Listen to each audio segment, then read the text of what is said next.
ang haba ng ano niyan. Kaya kawawa yung editor nila.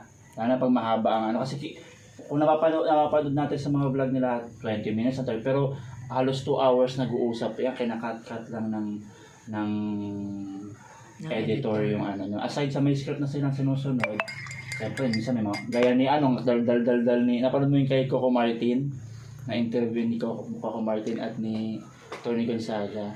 Hindi pa. Ay, hindi pa. Interview. Dal ni Coco Martin. Parang siya yung host eh. Sa TikTok or sa vlog niya talaga, sa YouTube. Sa YouTube niya Ni Tony nga. Yung Tony Talks YouTube na. nga. Tony Talks. Sa YouTube ko napapanood yung Tony Talks eh. Dal ni Coco Martin. Ibig sabihin, close talaga sila ni Tony. Namin yung kwento eh. Di si Coco Martin, marami namang kaibigan talaga din yan. At saka nakakatawa sa kanya kasi, totoo ba, sabi ano nito, totoo ba na hindi mo talaga gusto mag-artista? Ay, oo, hindi yan. Tingin ko lang sa pag-artista, racket lang yan. Kaya diba, sabi niya, diba yung iba pag tinanong mo, ba't sa artista, pangarap nila? Ako, hindi. Racket lang yan. Tapos gusto ko makarating ng Canada. Nag-TNT pa sa Canada. Oo, ng TNT 8 nga siya. months, oo. Tapos dahil nga, nag-TNT, kaya siya nag-artista kasi nga parang yung eksena gaganapin sa Canada. Ang goal niya, gagawin niya yung pelikula, tapos mag-TNT siya. Ito, ano ba klase? Kasi nga doon tingin niya sa pag-artista, hindi trabaho. Racket lang, oo, racket lang daw talaga, hindi talaga trabaho. Samantalang iba nangangarap talaga, no? Oo. Tapos yun ang binigay sa kanya ng Diyos, naging artist, naging big star siya. Hindi kasi minsan may ano naman kasi kuya. Meron talagang pagkakataon na hindi mo inaasahan. Halimbawa, yun ang inaayawan mo, pero yun ang nagiging, kumbaga God's will talaga na dapat itong gawin mo kasi kumbaga parang halimbawa katulad sa nangyari sa amin. Ako ayoko talagang magtuturo dahil di ba sabi ng ang course mo, kunin mong course mo is education. Kayo nga ako dahil para mamaya mga bata masaktan ko lang. Pero dumating ang panahon ng edad mo 50 na eh. Doon ka pala pupunta, katikista ka pa rin, volunteer katikista, wala nga lang kaming sweldo. Pero at least ang sweldo naman namin galing sa Diyos, di ba? Parang naalala ko nga lang kahapon, di ba nagturo kami ni Sonia sa high school kasi hindi pa kami napapabigyan ng elementary. Ang nangyari, itong naawa kami sa teacher kasi yung binibigay sa aming slot kasi na oras, yung slot na pauwi na ang mga estudyante. Siyempre uwi na yung mga estudyante. And then ngayon, tapos ang teacher ang naghinahanap na pala nila yung room, tapos plus mga estudyante. Siyempre, uuwi na lang. Kaya kami ni Soy nag-uusap-usap kami. Sabi ko, Son, ano ba itong bilang isang katikista? Uuwi na lang ba tayo? Pupunta na lang ba tayo sa McDo? Or ituloy pa rin pa natin itong pagtuturo? Kasi halos binibigay sa amin 45 minutes lang eh. 30 minutes. Nasa 15 minutes na kami nakatayo doon, wala pa rin. Walang pumupunta, walang dumarating. Hindi, yung walang room. Walang room ang high school kung saan kami ilalagay. So, siyempre, mga estudyante, siguro, wala na. Pero merong mga talo na may mga estudyanteng... Oo, meron namang willing. Pagdating doon, minahanap na sa second floor, minahanap na room. Meron namang 5 na bata. Hinanap naman, meron 5. 5 doon, yung 3 doon, Katoliko, 5 doon is Christian, born again Christian. Sabi ko naman, ituloy na lang natin kaysa naman. Tapos sinabihan kami ng teacher, Ma'am, 15 minutes na lang po ang ibibigay namin. So, wow! Sabi ko, bakit yung 15 minutes natin gaganawin? Tapos sabi ko, sige, Son, ang gawin natin, mag-introduction lang ako. Introduction. Tapos after ng introduction, pasok ka na kaagad kung ano yung pwede natin kayanin natin. Wag muna natin ipasok ang ibang ang 10 commandments. Pasok na natin na 7 capital C na kaagad na ma-explain natin hanggang sa matapos ang 15 minutes. Yun ang ginawa namin. Nakaraos kami doon. Dapat palang partner kay Ate Sonia para at least parang alam nyo na yung isa't isa. Oo.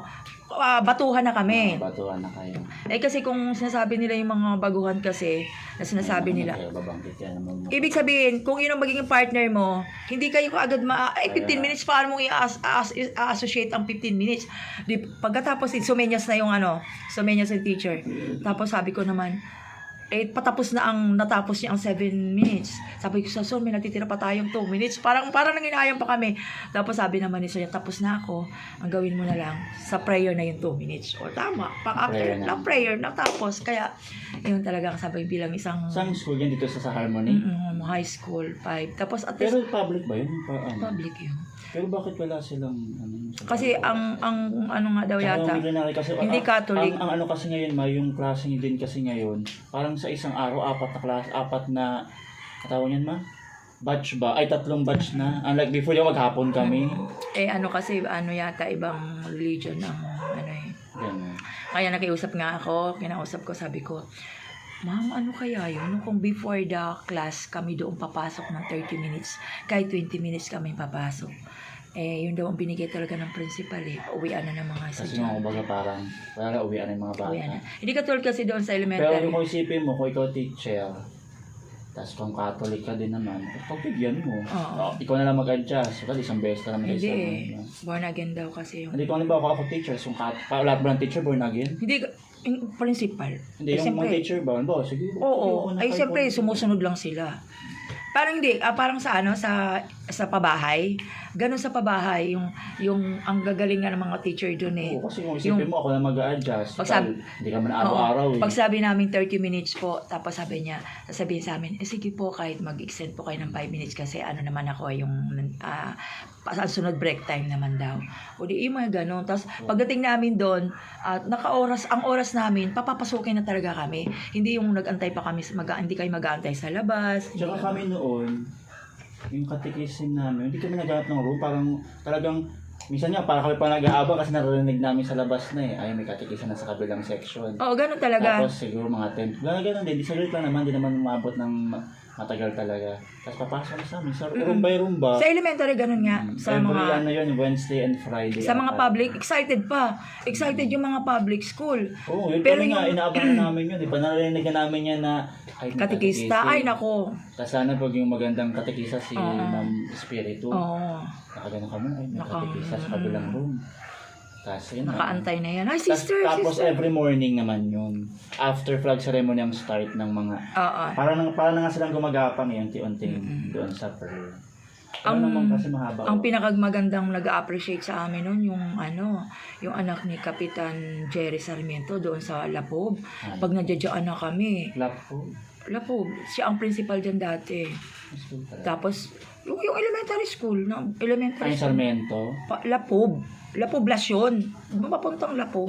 Sa Tapos pag dumating na kami niyan, okay na, papapahingayin muna kami. And then, okay na po, pwede na kayo magkatikisin. Kasi yung oras na yun, nag-submit na kami. Sinadmit na namin yung oras namin, ganito. Ang namimiss lang namin. Namimiss talaga namin.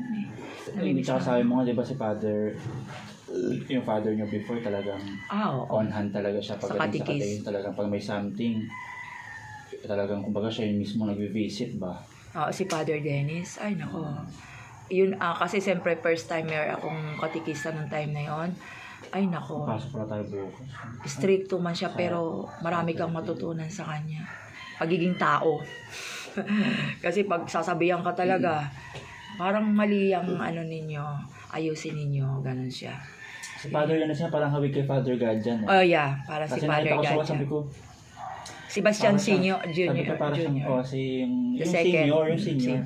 Ay, The second. Junior na nga pala si Father. Father Sebastian God. God. Kasi niisip ko sino. Tapos parang na-realize ko, parang God siya rin pa, parang si Father God. Pag nagbibiro yun pag, kumusta mga katikista? Okay lang po, mga beautiful pa rin po. Sasabihin naman ni Father, saan kaya banda yung beautiful na mga katikista? Ganun siya. Kaya nakakamiss din si Father. Pero sige lang. Okay. Kaya sabi ko kay Sonia, go lang tayo. So 15 minutes, nakaya namin. Tapos after 15 minutes, pag naka-smile na yung mga estudyante, solve tayo. May pumasok sa puso't isip. Ano vlog ka?